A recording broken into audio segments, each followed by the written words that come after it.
সুপ্রিয় দর্শক মণ্ডলী, আজকের ভিডিওতে স্পেশালি তুলে ধরার চেষ্টা করব আপনার হাতে থাকা স্মার্টফোন অথবা কিপ্যাড ফোন যদি কোনো সময় পানিতে পড়ে যায় বা পানি আপনার ফোনের উপর পড়ে, সেই ক্ষেত্রে কী পদক্ষেপ গ্রহণ করলে আপনার ফোনটিকে পুরোপুরি ঠিক রাখতে পারবেন এবং ফোনে বড় ধরনের সমস্যার হাত থেকে রক্ষা করতে পারবেন।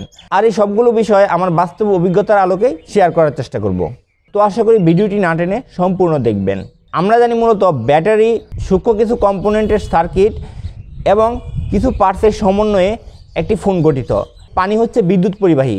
এখন যখন আপনার ফোনের ভিতর পানি প্রবেশ করে, সেই ক্ষেত্রে এই পানিটা ব্যাটারি বিদ্যুৎকে শর্ট সার্কিটে রূপান্তরিত করে, যার ফলে ফোনটা বন্ধ হয়ে যেতে পারে। এছাড়াও ফোনের মাদারবোর্ডে যেই কম্পোনেন্টগুলো ব্যবহার করা হয়, আইসি, ক্যাপাসিটর, রেজিস্ট্যান্স, আদার্স যেগুলো পার্টস ব্যবহার করা হয়, সবগুলি অতি সূক্ষ্ম।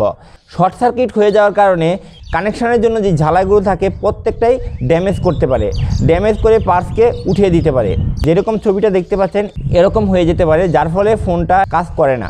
এছাড়াও ফোনে কিছু মৌলিক উপাদান এবং ধাতুর সংমিশ্রণ আছে, যেগুলোকে মারাত্মকভাবে ড্যামেজ করতে পারে পানি। পানিতে পড়ে যাওয়া ফোন ঠিক হবে কি হবে না, বা হলেও কেমন ঠিক হবে, পুরোপুরি ঠিক হবে কি না, সম্পূর্ণ নির্ভর করে তিনটা বিষয়ের উপর।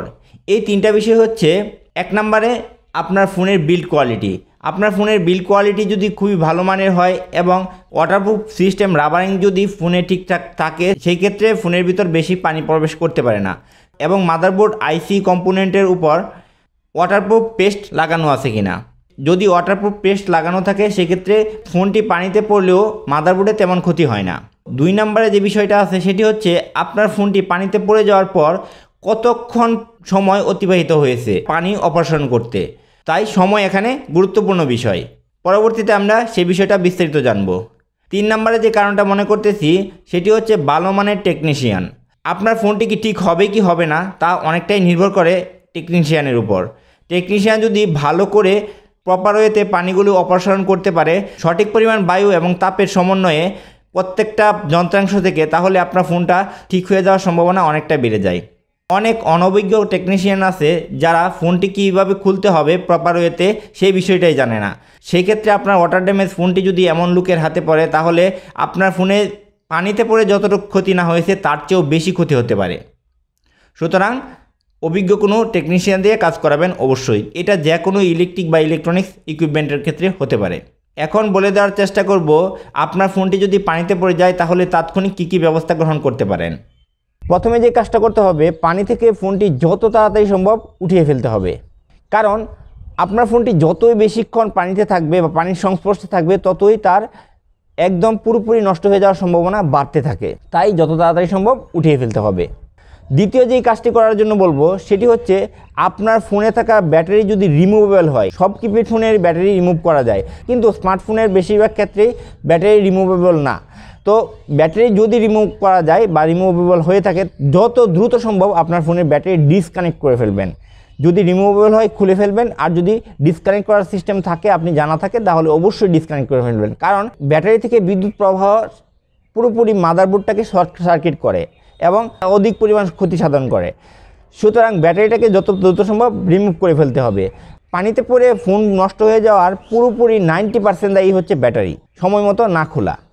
তৃতীয় যে কাজটি করার জন্য বলবো সেটি হচ্ছে, যদি আপনার ফোনে মনে করেন যে একদিকে অল্প পরিমাণ পানি গেছে যে কোনো একটা সাইডে, তাহলে ফোনের ওই সাইডটাকে নিচে রেখে হালকা ঝাঁকি দিতে পারেন। তারপর টিস্যু অথবা সুতি জাতীয় কোনো কাপড় দিয়ে মুছে হালকা রোদে রেখে দেখতে পারেন ফোনটাকে সচল আছে কিনা। যদি তারপর কোনো মেজার সমস্যা করে, অবশ্যই সার্ভিস সেন্টারে নিতে হবে।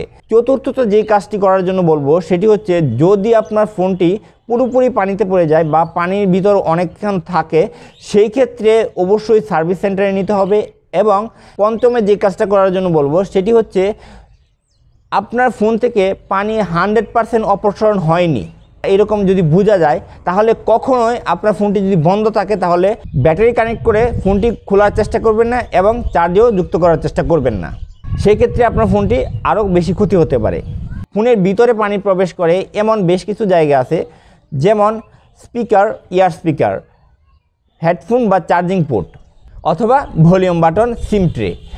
এই সকল জায়গা দিয়েই মূলত পানি ফোনে প্রবেশ করে। এছাড়া আর তেমন কোনো জায়গা থাকে না যেগুলো দিয়ে পানি প্রবেশ করতে পারবে, যদি আপনার ফোনটি ইতিপূর্বে না খোলা হয়। বেশিরভাগ ক্ষেত্রেই লক্ষ্য করা যায় যে ইতিপূর্বে সার্ভিসিং করা হয়েছে এমন ফোন পুরোপুরি ডেট হয়ে যাওয়ার সম্ভাবনা সবচেয়ে বেশি, কারণ ওয়াটারপ্রুফ সিস্টেমটা আছে সেটা প্রথমবার খোলার পরেই নষ্ট হয়ে যায়, যার ফলে ফোনের ভিতর পর্যন্ত একদম মাদারবোর্ড পর্যন্ত পানি প্রবেশ করতে পারে খুব সহজেই। সর্বশেষ যে বিষয়টা বলবো, আপনার ফোনটি যদি পানিতে পড়ে যায় তাহলে যত দ্রুত সম্ভব সার্ভিস সেন্টারে নেওয়া সবচেয়ে ভালো। তাহলে ওইখানে নিলে আপনি ফোনের প্রত্যেকটা পার্টস খুলে খুলে তার পানি অপসারণ করতে পারবে। এখন বলবো আমাদের কিছু ভুল ধারণা বা কার্যকলাপের কারণে ফোনটা পুরোপুরি ডেট হয়ে যেতে পারে। অনেকেই দেখায় আপনার ওয়াটার ড্যামেজ ফোনটি যদি চাউলের ভিতরে রেখে যান তাহলে ফোনটি ঠিক হয়ে যায়। বিষয়টা কিন্তু পুরোপুরি রং। কারণ হচ্ছে আপনি যখন চাউলের ভিতর ফোনটি রাখবেন, এটিতে ব্যাটারি যেমন রিমুভ করা হয়নি, ভিতরেও পানি আছে, চাউল পানি শোষণ করতে পারে না। সুতরাং এই চাউল আবার ইয়ারফোন, চার্জিং সকেট ইত্যাদি যে ছিদ্রগুলো আছে এই ছিদ্র দিয়ে ঢুকে ফোনটাকে আরও ক্ষতি করতে পারে। আরেকটা ভুল কাজ করে থাকি, পানিতে পড়ে যাওয়া ফোনকে বৈদ্যুতিক বাল্বের নিচে দীর্ঘক্ষণ রেখে দেই এবং আগুনে হিট দেই।